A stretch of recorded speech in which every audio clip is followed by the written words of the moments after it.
begin with breaking news from Charlottesville, Virginia, where 2 people have been injured in an altercation with protesters who are out in force over the planned removal of a Confederate statue. Watch this.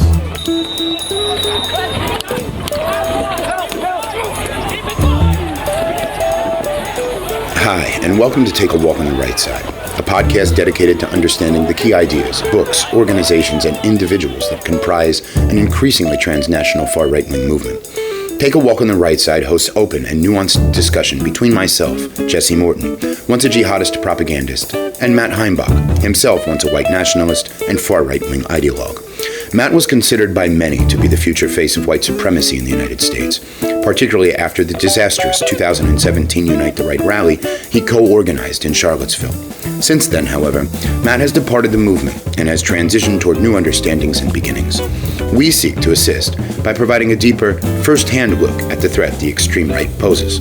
We do so each week by analyzing the impact of key propaganda pieces, the impact they've had on creating a constantly mutating ideology and worldview that drives far-right-wing movements currently. By including our personal experiences in between, we aim to document similarities across the myriad ideological strands of extremism. At the same time, we hope to encourage others not to be deluded by the extremist mindset of recruiters and to leave if they are actively involved. Without further ado. The interesting aspect of this initiative is that I sit with Matt Heimbach, who shares many similarities with my own trek into and out of radicalization, but was sitting on the side of a different interpretation of extremism, namely white supremacy, neo-Nazism, or far right-wing extremism. That is Matt Heimbach. Matt Heimbach was the leader of the Traditionalist Youth Network and the Traditionalist Workers' Party. He was an organizer of Charlottesville. And since that time, however, Matt has left support for the far right, has transitioned his skill set, and is working adamantly to try to correct some of wrong decisions he made.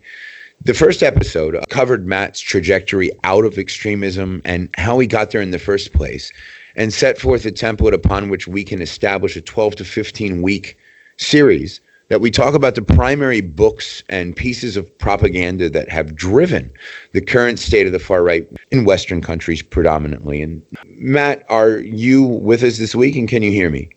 Oh, I can hear you loud and clear, Jesse. Good. So I guess we'll pick up with where we left off last week. You were describing the role of ideas and the big ideas that shaped your thinking through your trajectory into becoming one of the leading propagandists for the far right in the English-speaking world. I think that the interesting thing about what we left off on and departed from when we synthesized your story out of first and then into a second in the order of operations we did last week was the awareness of the evolution of the far right in the West. And now we have a lot of contention with regard to it becoming transnationalized, and we also have an overwhelming concentration on it. I would contend that phenomenon of a real true concentration on the threat posed by far right-wing extremism occurred in the context of Unite the Right in Charlottesville of 2017. And I think most people would agree with me that brought it to the forefront of public consciousness. But you are an individual who, in some sense, helped to organize that event, and in some sense saw the ramifications of that event in the movement itself.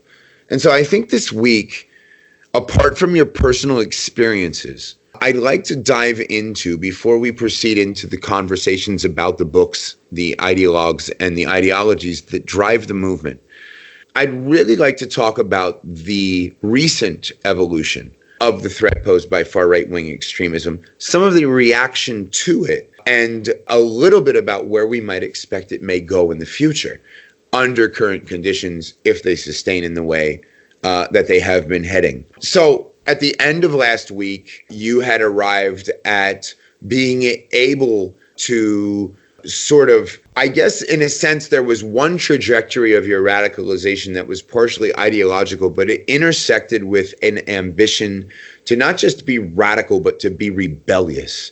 There was a counterculture and an affinity for a counterculture that was inside of you that intersected with an ideologically fascinating trajectory and sort of dance with bigger ideas. I think oftentimes that's the most difficult aspect of radicalization into violent extremism to understand. And so I guess this week, let us revisit that place in Charlottesville, what led up to that, but really with a gear in mind to holding a discourse about the current metastasizations that we see, the outcome of the reaction to Unite the Right in Charlottesville, some of the key players involved in what they're doing now, and how the movement has sort of downgraded itself or degraded itself to the point where we see threats posed by groups like Adam Waffen, the Base, and others that have been in the headlines recently. Sure. Okay. So first, I would just like to start and say, congratulations, America. You played yourself. Okay. The reaction to Charlottesville is, I would say, pretty significantly behind the rise in violence. So let's flip back, to a little forum called Iron March, right, where we see groups like National Action and Adam Waffen, Fur Creek Division, and others spawn out of, okay? So the big thing about Adam Waffen and all these other groups is a belief in the writings of James Mason, who we're going to cover Siege. That's going to get its own episode with glitter and lights and everything around it. So Siege, which of course is inspired partially by Charles Manson, we see a huge impact on groups like Adam Waffen, of the Order of Nine Angles, and this sounds, when it comes out of my mouth, like it's absurd and no one would believe it. But if you want to believe in like human sacrifice, occultism, like mass murder terrorism for Satan as an ideology, congratulations, that's the Order of Nine Angles, which partially inspired then by the philosophy of Charles Manson and James Mason lead us to Adam Waffen Division and the Base and other groups like that. That's what we're dealing with. So if we want to flip back to the beginning of Iron March and things like that, there was a big debate between what they called the movementarians, of which I would have been a member, and the quote-unquote accelerationists, okay? So the accelerationist believes that there is no ability to impact the political system through organizing, marching, electing candidates, engaging the public. The best thing we can do, the closest thing we can do to a victory, is crashing the plane as fast as possible. Just absolutely going off the cliff with the Camaro and smashing it into the floor. Because when there's a crash, the systems and institutions of the police, the military, diversity, multiculturalism, affirmative action, all those things go out the window, and we just get to have a big Mad Max fight over everything, over resources, over territory. And in that, again, this is where Charles Manson comes in, which we'll explore far deeper later. Helter Skelter comes about, and we're able to carve something from the pieces. On the other side, the people who you, John Q. Citizen, usually are yelling at on your television, or the media is reporting over the top, doing marches and rallies, are actually the rational ones in the conversation, who believe, like I thought, we could elect members to school board, and that means that we won't have transsexual drag shows for children in, rural Tennessee. We can go ahead and elect county commissioners that can get rid of refugee resettlement programs, and we can advance the political agenda through utilizing democratic and totally legal means. So this is a big debate. All the accelerationists don't show up to Charlottesville because they say, and we're right, that it was one big trap. And for what I say going forward, if no one believes me, go and read the Heafy report, okay? So after Charlottesville, there was an independent review that was not state government, local government, certainly wasn't white nationalists, that did this whole huge report that never got any traction in the media, that said the reason for violence is because the police and the civil authorities didn't get involved and actively promoted violence between the sides to cancel the event. It's in the independent review, it's in the Heafy report, And if you're hearing this for the first time, that's because it didn't fit a very convenient media narrative when it came to Charlottesville.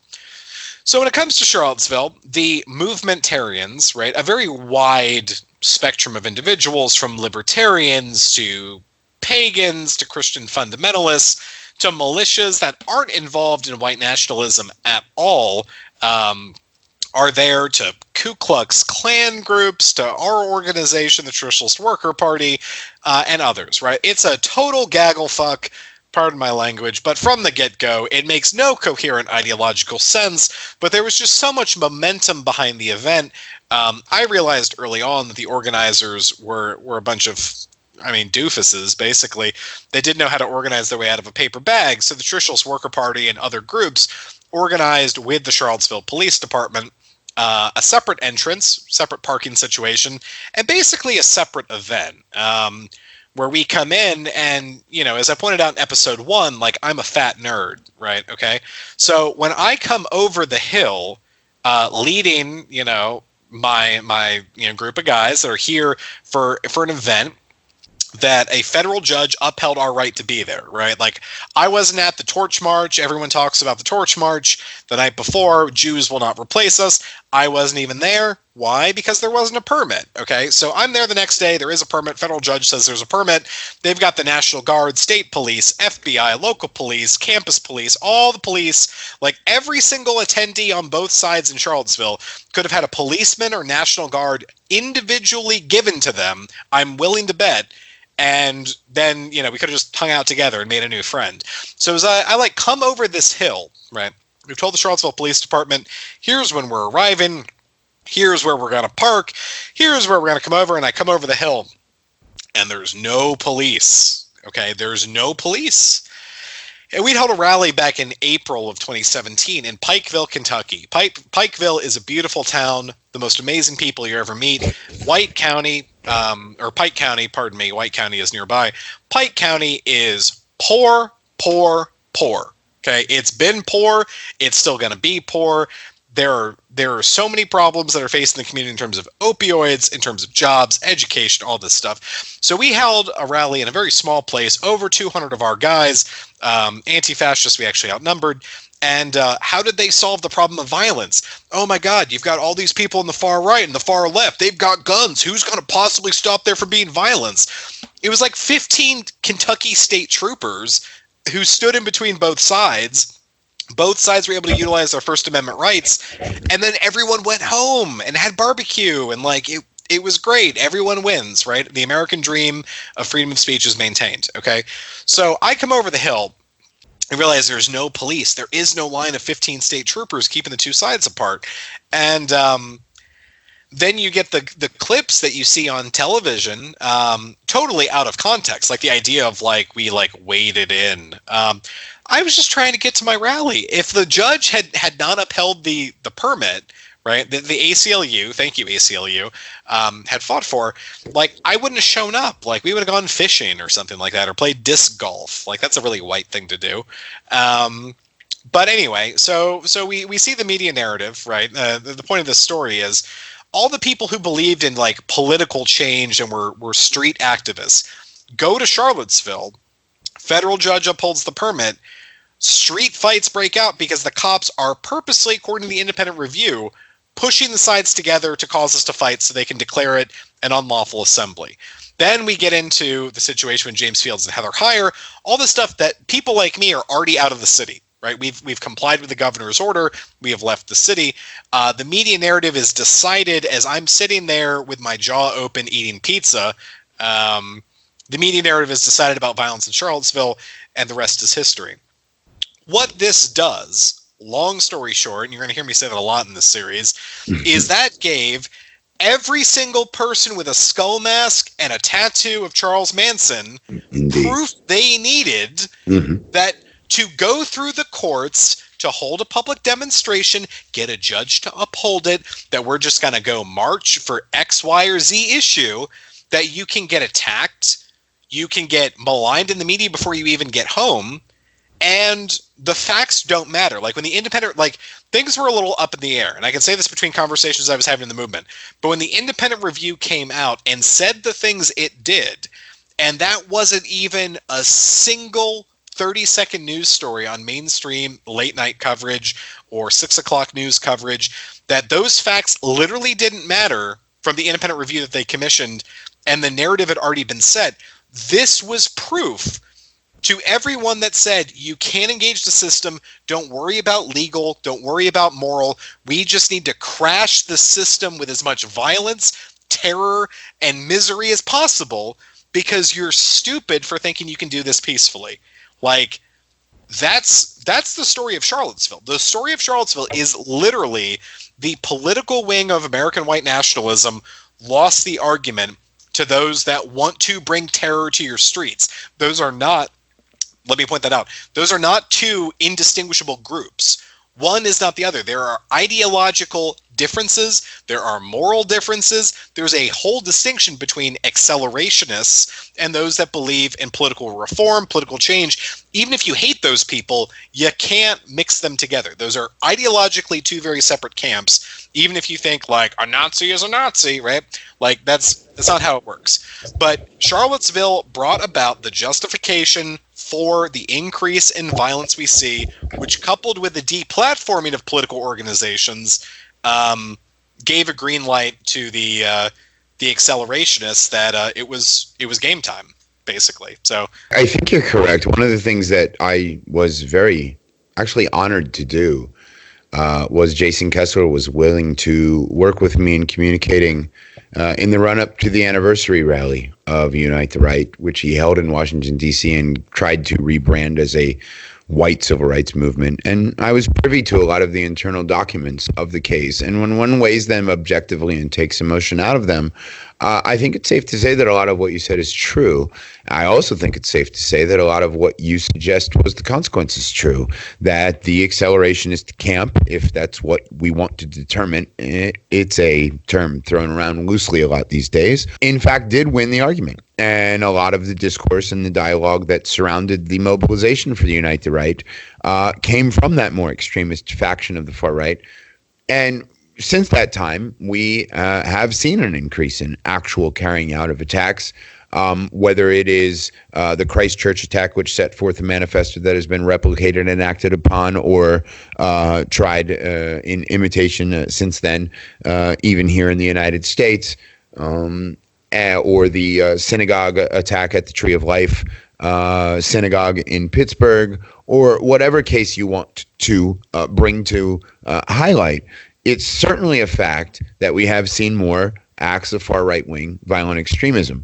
It's not necessarily a fact that the reaction to Charlottesville galvanized it, but I think the argument can be made. And as we transition into discussing more of the ideological principles, and a lot of the books that we're going to discover have already been mentioned by you, and we're going to start with the Turner Diaries next week. But can you outline a bit of those distinctions a bit more and talk a little bit with nuance?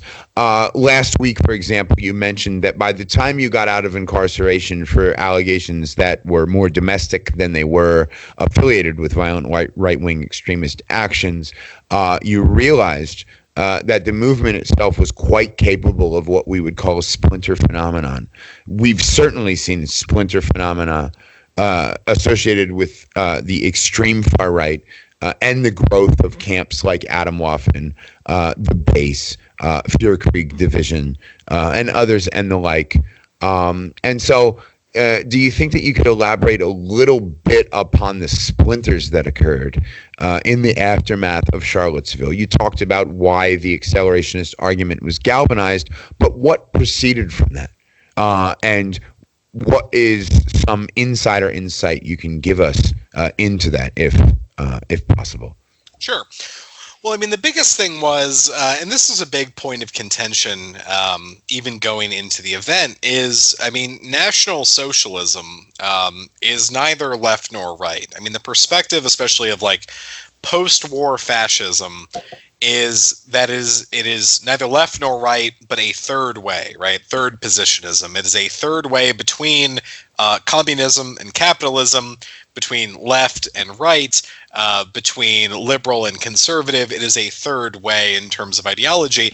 And there was a lot of conversation going up to Charlottesville about, unite the right. Like, we aren't right wing. And you'll hear me on, the last episode, this episode, episodes going forward, talking about the far right. And that's only because journalists are the ones that label really a wide umbrella of movements as quote unquote far right.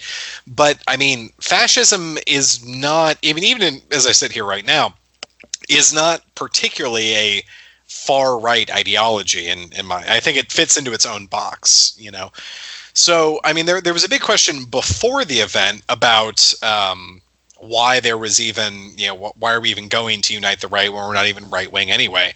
And then after that, I mean, something that was interesting, because our groups, right, like the quote unquote Nationalist Front as an umbrella, the League of the South, Traditionalist Worker Party, National Socialist Movement, we worked with the police, local police, state police, to try and have a safe and conflict-free entrance and exit to the event. That's why we parked next to the police station, actually, which then is featured. The garage is featured in the DeAndre Harris allegations, where several guys are now in prison.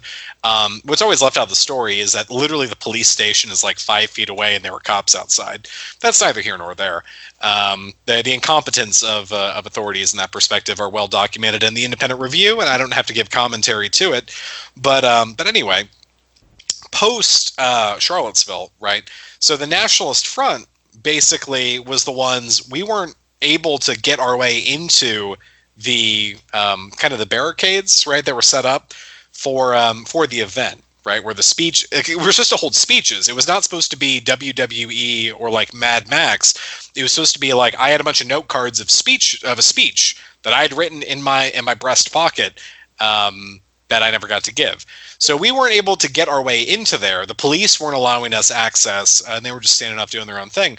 And then we're like literally trapped and having to defend ourselves. So in all that, the quote unquote, as we like to call them, white shirts, right? The Vanguard America, the Identity Europa, that becomes the American Identity Movement, which, by the way, side note, really shitty thing to steal the acronym from the American Indian Movement for a reactionary, conservative, white nationalist group, but that's, again, neither here nor there.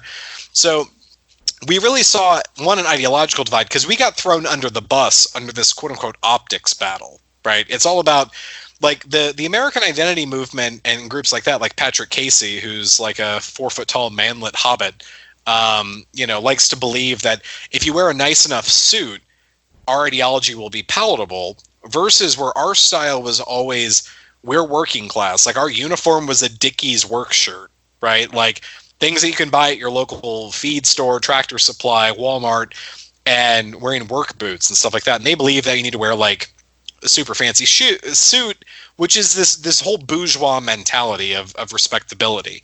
So there was a big divide going after Charlottesville between on that side, between the optics individuals, the white shirts at Charlottesville that you see, that never had to defend themselves because we were literally in the way. Like, that's one of the most important things. Like, we were literally in the way to them having to do anything except have entered the park and then left the park. And then they threw us under the bus because we were working class, and the crime of defending ourselves, I guess, didn't look good for the media cameras, which was not the biggest consideration that we had. So in terms of like divides, right, like pre-Charlottesville, post-Charlottesville, huge schism. We've already got the accelerationists in one corner, but the next divide is between what we were calling the AMNATs and the WIGNATs, which sounds kind of silly, but the American nationalists that were really defined by overwhelmingly white supremacy. Like, that's the thing that actually, like, people need to understand. The nicer the suit the guy is wearing, the more likely he's actually a white supremacist. Their reactionary politics, the callback to an old America, is a callback to white supremacy. And it's gross and classist and racist and not cool, versus the WIGNATs, which were the working class contingent of the movement that were thrown into the bus for quote unquote not having good enough optics during Charlottesville and after, which was far more third positionist, revolutionary, national socialist, that put it in rejection of a conservative ideology held by the American nationalists, revolutionary instead of reactionary, and just a whole host of differences. So it was simmering before Charlottesville, played itself out during Charlottesville, and post Charlottesville, we can really see three distinct movements in American white nationalism between the Whig-Nats, the Am-Nats, and the accelerationists, where there is really no overlap or communication between those three sections of the movement, and they're all defined by distinct overarching historical narratives, but also ideologies, religious drives. There's views on homosexuality, views on the environment. There's so many distinct differences. I think right now you can say post-Charlottesville, there's effectively, I mean, if you want to count like the Aryan Brotherhood, like prison gang, like skinhead scene, there's really like four distinct movements in American white nationalism that really have no overlap with one another, like whatsoever. Very good. Thank you for that clarification.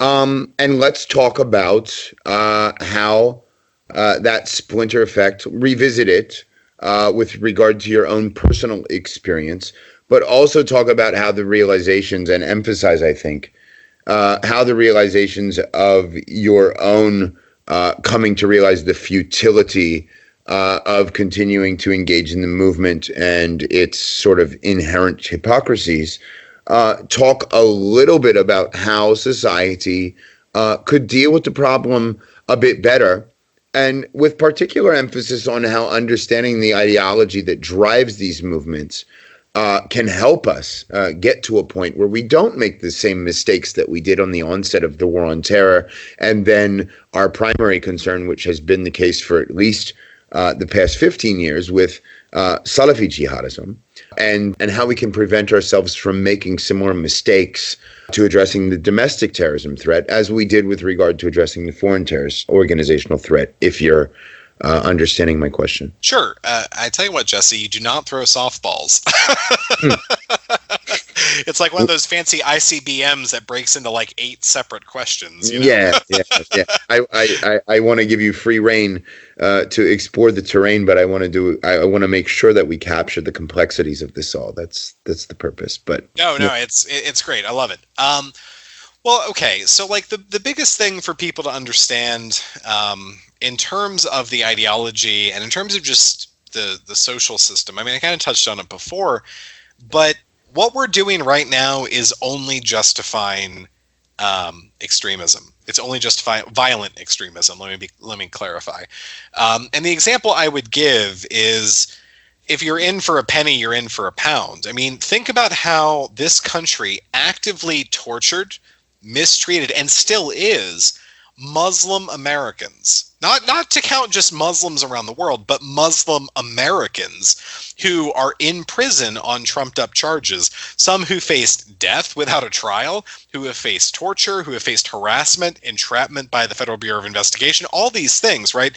We only created a system where if Muslim Americans, and I can only speak for my friendships with Muslim Americans, I'm not going to pretend that I'm a member of the community, but that the harassment really pushed a narrative that if you are opposed to American imperialism, if you're opposed to certain social policies of the American government, well, you might as well be a jihadist, because they're going to find a way. If you're running a charity for Palestinians or things like that, they're going to find a way to call you a terrorist anyway and throw you in prison, right? And in a lot of ways, I think we're seeing that amongst the quote-unquote far right in the United States of, if you're in for a penny, you're in for a pound. If you're, if you can lose your job, if you can't express that you're displeased about immigration or, multiculturalism, things like that. And you can be a true believer in this, okay? You can be a true believer in those ideologies and still think people have a right to speak their minds about, about issues you care about in a way that you disagree with, okay?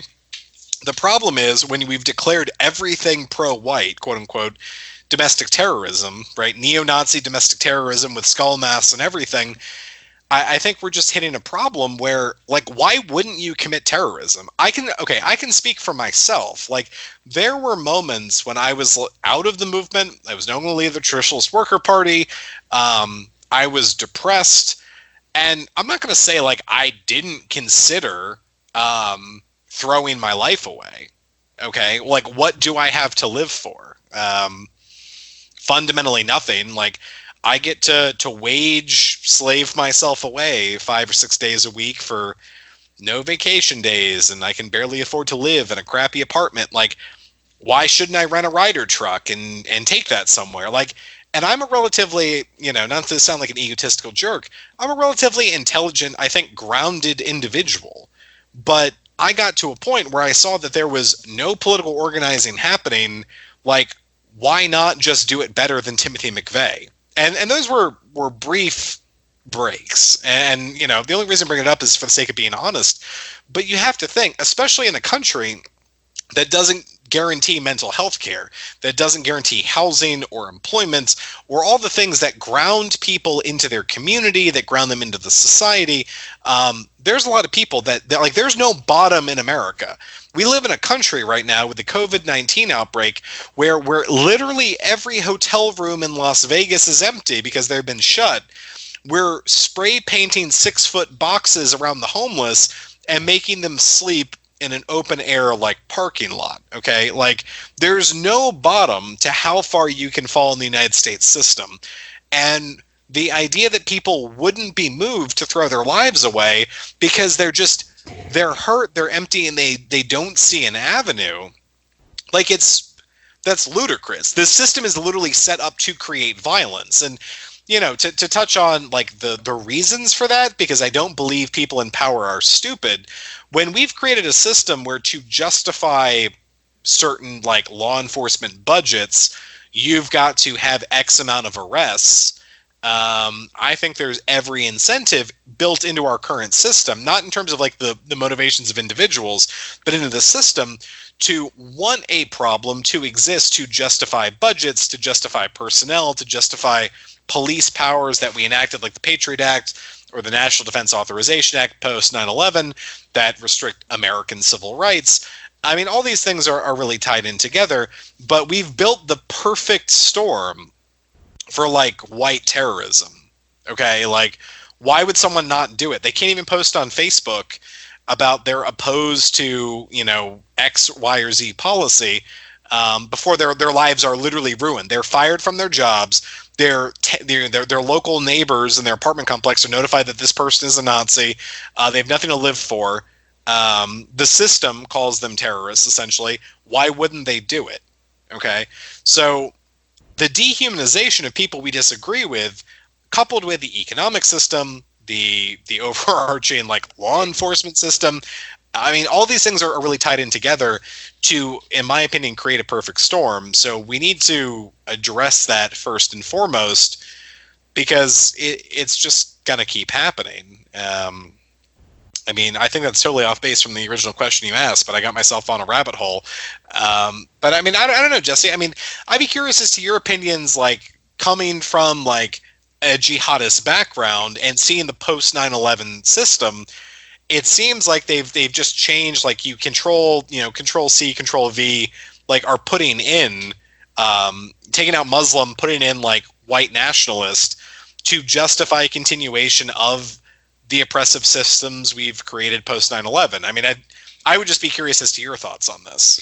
Yeah, I mean, I can elaborate briefly. I think that you pointed a very key ingredient of how we have to approach the phenomenon of the recent concern and rise for far right-wing extremism, because a lot of what we did was craftily manipulate that environment that was created with the very clearly hypocritical approach to the onset of the war on terror. In retrospect now, I think I understand a little bit of America's overreaction. However, I do think that the Iraq War is a debacle that will continue to haunt us, and it sent us on a sort of trajectory toward neglecting our own domestic population at the expense of preserving a global international order that, as the war on terror unfolded, continuously, disproportionately fed a global elite that it would be very hard to deny exists. And that is all to serve the agenda and the strategy of global transnational jihadists. So my concern with the far right-wing extremist threat is predominantly one that is focused around what I know as an insider from the past is part and parcel of a jihadist milieu's effort to wage a war of attrition, or as bin Laden put it, bleeding you to bankruptcy as a strategy. And I think it's evident in our current state of economic affairs and the socio-political and economic inequalities that plague our society, much of which you just alluded to in your response to that previous question. And I'm very afraid that our overwhelming concern for white supremacy will galvanize a hyperpolarization that will render democracy essentially inoperable to the degree that it will threaten to fragment the liberal world order, which I think we have to be very nuanced in understanding its value, because the only thing I think has enough resonance to replace the liberal world order that is the post-World War II American system at the moment is authoritarianism. Whether that's Hungarian authoritarianism, Russian authoritarianism, Chinese authoritarianism, Bashar al-Assad's authoritarianism, or whatnot. And so I really worry that this is part and parcel of a jihadist haphazard and misunderstanding of how they can render the attainment of their caliphate by weighing down what they call the far enemy, the United States of America, luring them into a trap in a war of attrition where they can expose the inherent what they would categorize as hypocrisies, galvanize the same grievances they express that are akin to what the far right wing expresses.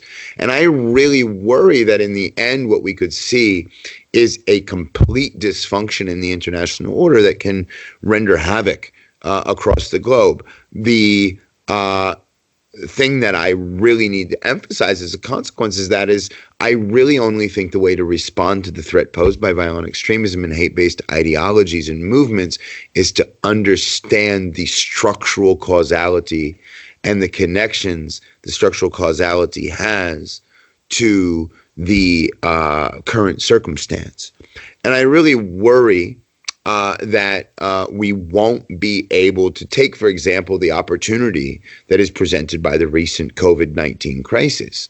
Here we have ourselves coming to the realization that the world that we take for granted can at any moment, with the interconnectivity of globalization, render itself malfunctioning simply because of whether you see it as a simple flu or a serious pandemic.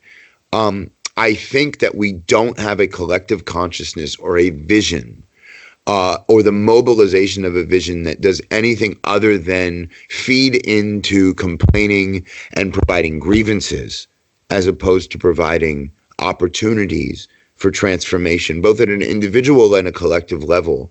And so I guess what I worry about is that the same powers that might have been on the other end of the political spectrum at the onset of the war on terror have now begun a replication of the mistakes that were made on the other side of the political spectrum for their own political class interests, to exploit what might not be as serious of a threat as we suggest for the interests of political partisanship, for electoral gain, and for economic advantage as well, with regard to the preservation of a system that is now certainly in danger. And so I think there's an opportunity, if we do not replicate the same mistakes we made with regard to the overreaction against jihadism and dealing with it in a very different, holistic manner, understanding the need to address the structural problems that we have at home, as a means of addressing the international order we want to protect and preserve and the security that we demand. And I really don't think that we understand the complexities that are associated with this. I don't know if that's exactly clear. However, I will and must say that it is fundamentally fascinating for me, because one of the strategic doctrine that we were pushed to pursue as jihadists living in the West, with a capability to tap into free expression and freedom of speech that jihadists in the Middle East lack, is the promotion of the idea and galvanizing the anti-Islamic sentiment that I think made and played a major role, particularly in countries like Britain, in galvanizing a far right that then metastasized further and further. And so as I sit now thinking about and contemplating how we might deal with the far right-wing threat, and constantly catching controversy and criticism for approaching it through a lens of rehumanization, reorienting, radicalization, and taking a compassion and empathy-based approach, I just worry about how we may be shooting ourselves in the foot in the same manner. And I think that at this stage in the game, we are so in debt. We are so systematically endangered that we might, at the expense of waging war against a perceived enemy, actually facilitate a real enemy that seeks the destruction of our system. And that real enemy that is Salafi jihadism, at the same time doesn't recognize that all it's doing is paving the way for the rampant spread of authoritarianism. And so those are the thoughts that I have on it. And that's why I find it so fascinating now that I get to be involved in sort of providing conduits for disengagement and de-radicalization with the hubs of former extremist right-wing movements like yourself, in trying to figure out how to build a movement or an organization, if you will, first, that's dedicated to trying to prevent the replication of those mistakes. And it's quite intimidating. And so I guess having answered a bit of your question, I'll ask you for a response to that and see if that runs resonant with your own thinking. And then we'll end this second episode by segueing into a conversation about the ideology and why it's important. There's a lot of academics that have been tasked with countering terrorism from Salafi jihadists for the past 18, 19 years. And really, overwhelmingly, their efforts haven't really led to any true breakthrough discoveries. And a lot of them are transitioning to a concentration on the far right as the winds blow in the opposite direction. And we want to end by segueing into setting the stage for these conversations about these books. Particularly next week will be the Turner Diaries, which is a real milestone marker that you have to get out of the way before you get into the weeds, if you will. But yeah, I mean, I guess in follow-up, what can we achieve in the realm of preventing and countering violent extremism with the type of nuanced understanding you're going to give us of that movement throughout the discourse of this series? Sure. Well, I mean, a couple things. I mean, first of all, like, Jesse, I think what we're going to do is essentially triage, trying to deal with, identifying the worst impacted by the system and trying to de-radicalize and help empower and then energize by putting them into different social networks to be able to advocate for peaceful political change. But yeah, I mean, fundamentally, I think the failures of our current system are inherently built into them.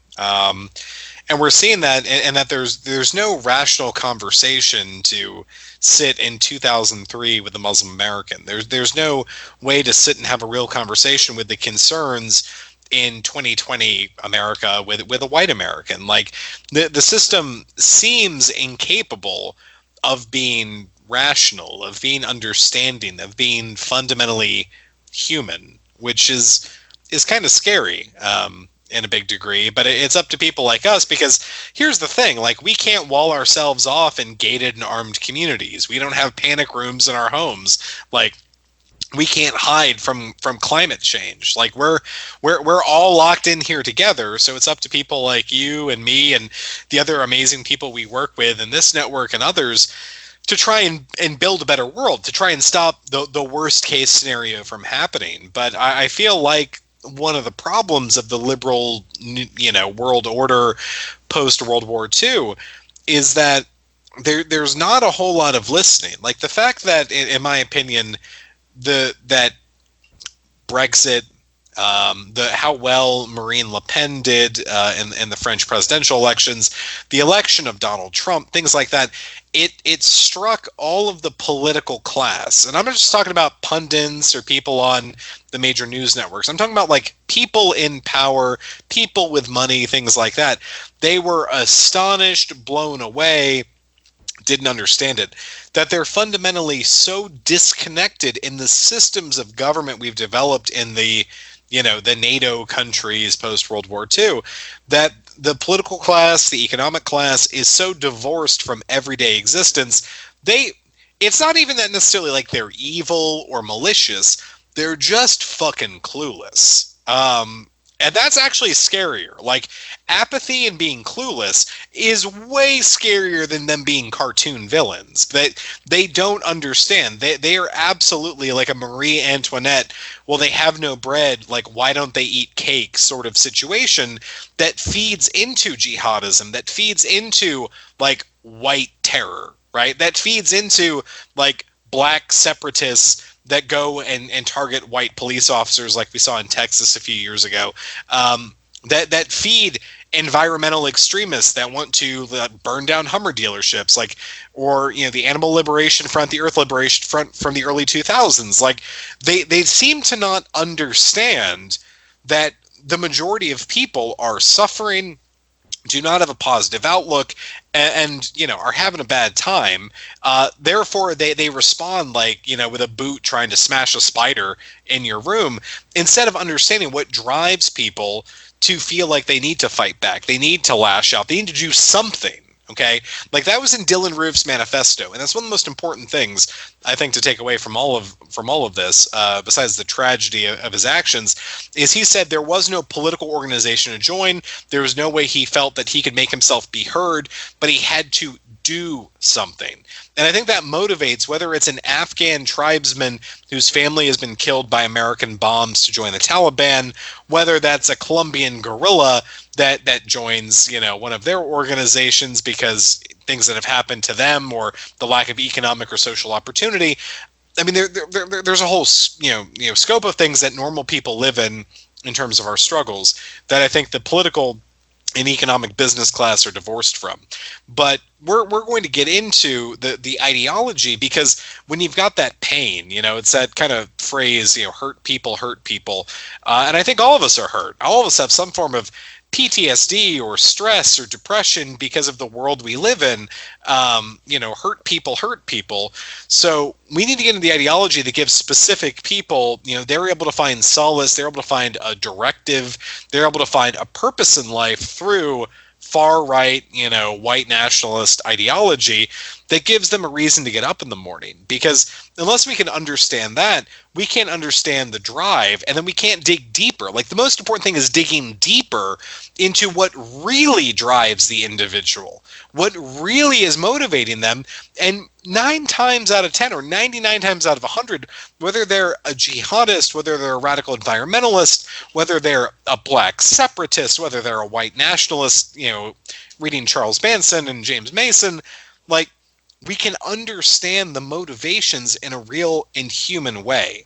And that's what I want to do. Like, the idea for me with this entire series isn't just to, like, pluck the layers off of the onion, peel the onion to get to the heart of things, because the heart of things in all of extremist ideology and in a lot of everyday American society is the human experience of wanting to be safe, wanting to have a future for your kids. All these things we can understand, but we're never able to understand each other in a real way because these divisions are beneficial to those in power, right? So what I'm interested in, and what I think you're interested in as well, is that if we want to save not necessarily like the overarching structure of Western society, but a safety net, a home for like my two kids and my, neighbor of color's kids and future generations, with a healthy environment, with, multiple communities working together for a positive and peaceful